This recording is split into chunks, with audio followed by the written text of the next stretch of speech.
जय श्री कृष्णा। राधे राधे दोस्तों, आप सभी का दिन शुभ और मंगलमय हो। आप सभी पर भगवान विष्णु की कृपा सदैव बनी रहे।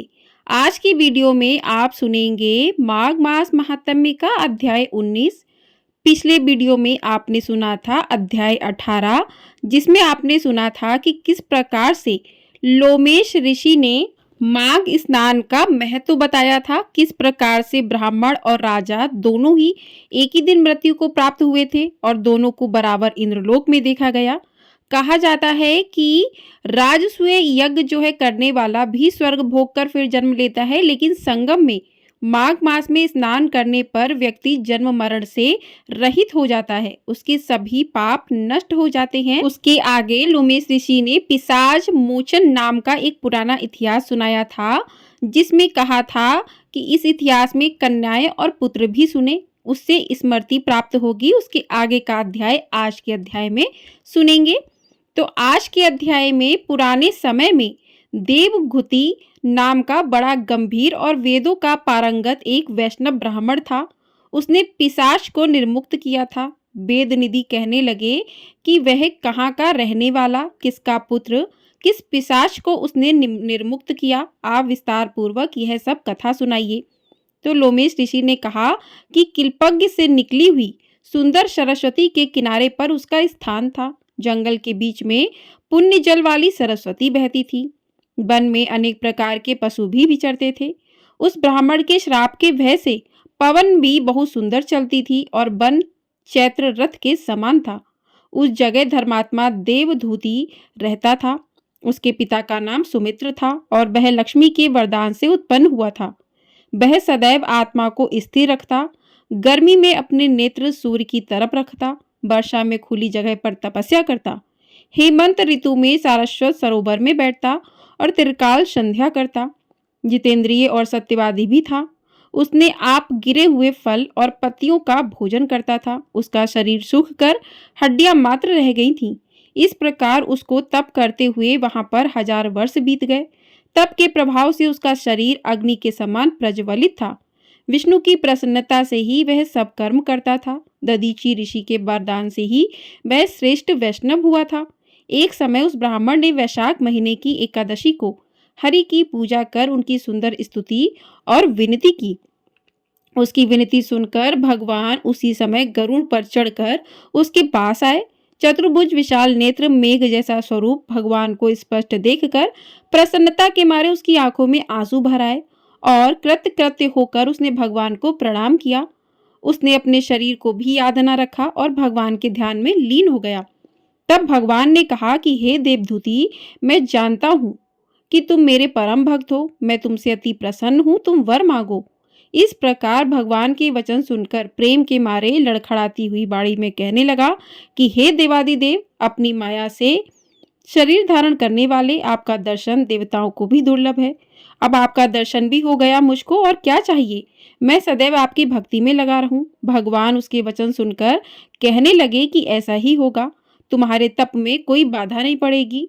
जो मनुष्य तुम्हारे कहे गए स्रोत को पढ़ेगा, उसकी मुझ में अचल भक्ति होगी।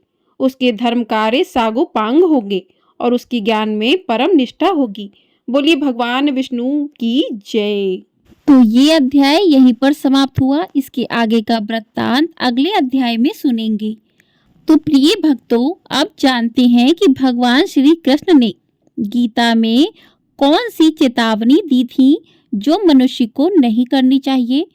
तो पहला है कि जवानी में जिसने ज्यादा पाप किए हैं उसे बुढ़ापे में नींद नहीं आती है, उसे पश्चाताप की अग्नि जलाती रहती है। श्री कृष्ण ने कहा है कि जिसे धन संपत्ति दी है उसे गाय रखकर सेवा जरूर करनी चाहिए। इससे भगवान प्रसन्न होते हैं और हमारे द्वारा जाने अनजाने में किए गए पाप कट जाते हैं। भगवान श्री कृष्ण कहते हैं कि जुआ, मदिरापान, पर स्त्री गमन, हिंसा, असत्य, मद, आसक्ति और निर्दयता, इन सब में कलयुग का वास है। इसलिए इनका एक और नाम है घोर पाप। भगवान श्री कृष्ण आगे कहते हैं कि अधिकारी शिष्य यानी जो ज्ञान प्राप्त करने के लिए परिश्रम करते हैं, उन्हें सद्गुरु अवश्य मिलता है। भगवान श्री कृष्ण कहते हैं कि मनुष्य को अपने हृदय को बार बार समझाने की कोशिश करनी चाहिए कि ईश्वर के सिवाय उसका कोई नहीं है।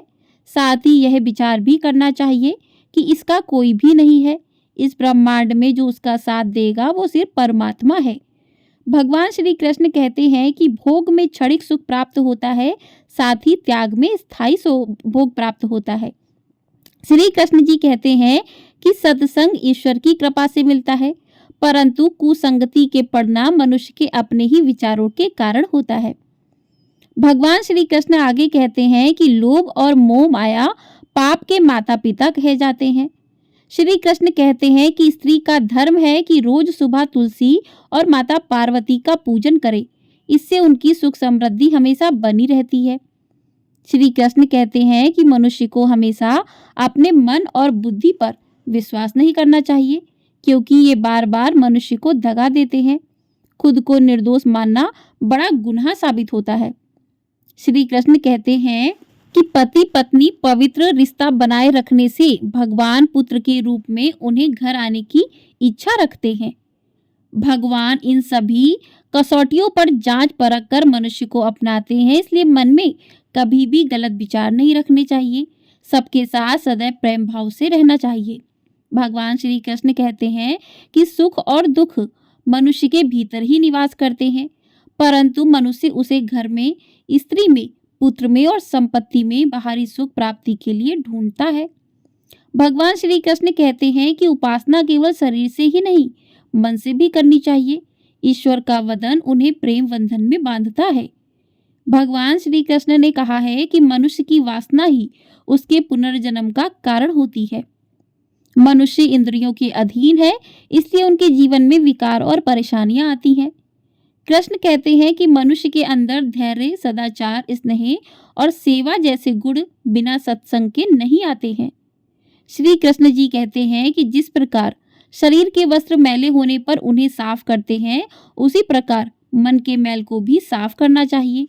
तो इस प्रकार से जीवन की सारी समस्याओं का हल हमारे धर्म ग्रंथों में ही है।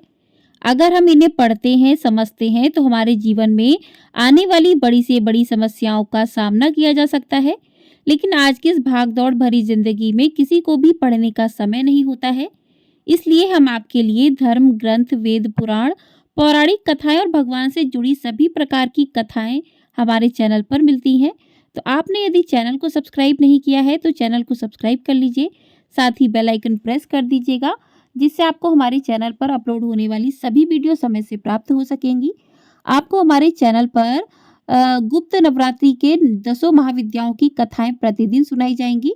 तो यदि आप इन कथाओं को सुनना चाहते हैं तो चैनल को ढेर सारा प्यार अपना जरूर दीजिएगा और कमेंट बॉक्स में भगवान श्री कृष्ण की जय भी अवश्य लिखिएगा। बोलिए भगवान श्री कृष्ण की जय, बांके बिहारी लाल की जय।